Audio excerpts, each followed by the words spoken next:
पैसा प्रशांत किशोर की बुद्धि से आ रहा है। प्रशांत किशोर अपनी बुद्धि को गिरवी रख रहे हैं। प्रशांत किशोर ये जाकर कह रहे हैं कि हम तुमको हर तरह का सलाह देंगे, जो जरूरत पड़ेगी सलाह देंगे, तुम हमारी पैसे से मदद करो। क्यों करो? हमको अपार्टमेंट नहीं बनाना है, हमको यहाँ मॉल नहीं खोलना है, हमको बेनामी संपत्ति नहीं बनाना है। पैसा इसलिए चाहिए कि बिहार में गरीब से गरीब का लड़का भी अगर काबिल है, वो चुनाव लड़ना चाहता है, उसके सामने बालू माफिया है, शराब माफिया है, ये लूट कर बैठे हुए बड़े बड़े दल है, कैसे चुनाव लड़ेगा? पैसे की वजह से कोई गरीब का बच्चा पीछे न छूट जाए, इसके लिए हमने जाकर कहा है कि पैसे की चिंता मत करो, पैसा का चिंता जनसुराज करेगा। ये लोग क्या कहेगा जो पैसा लेके टिकट बेचता है, ये हमसे क्या बात करेगा? आप लोग पत्रकार हैं, कभी आपने पूछा कि आरजेडी के पास पैसा कहां से आता है? जदयू वालों ने पैसा कहां से कमाया है? भाई प्रशांत किशोर तो पहले कुछ बिहार से बाहर करते थे, इन दोनों दलों की कोई हैसियत नहीं है बिहार के बाहर, तो बिहार में इनके पास पैसा आया कहां से? इनके पास पैसा आता है बालू और शराब माफिया से, इनके पास पैसा आता है अधिकारियों के ट्रांसफर पोस्टिंग से, इनके पास पैसा आता है जो आपके हमारे बच्चों का हक लूट कर ले जाते हैं, उससे ये राजनीति करते हैं। इनका हिम्मत है कि हमसे बोलेगा कि पैसा कहां से आता है, हम पैसा चोरी किए। कोई बिहार का आदमी खड़ा होकर बता दे 1 रुपया भी प्रशांत किशोर ने किसी से लिया हो, अगर एक किसी का मैंने चाय भी पिया हो तो बता दे।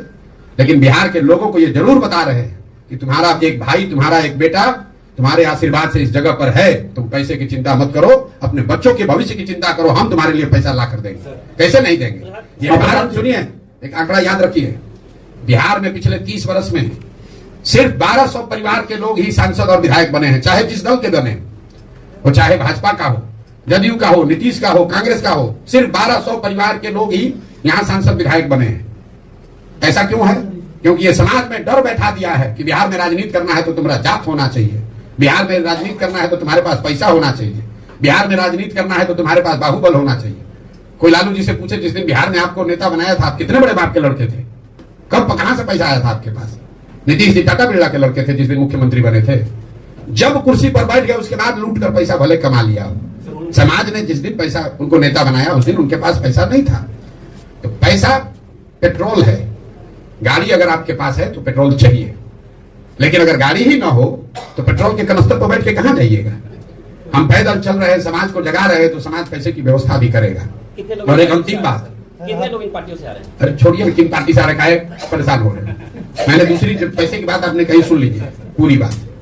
जब तक ये अभियान चल रहा है उसका पैसा प्रशांत किशोर की बुद्धि से आ रहा है, लेकिन 2 अक्टूबर को जब ये दल बनेगा तो मैं उसी बुद्धि को लगाकर यहाँ बिहार में ये व्यवस्था बना रहा हूं कि डिसेंट्रलाइज क्राउड फंडिंग से जन स्वराज में स्वच्छ तरीके से पैसा चुनाव लड़ने के लिए इकट्ठा किया जाएगा। उसको अभी उसका प्लान भी आपको बता देते हैं।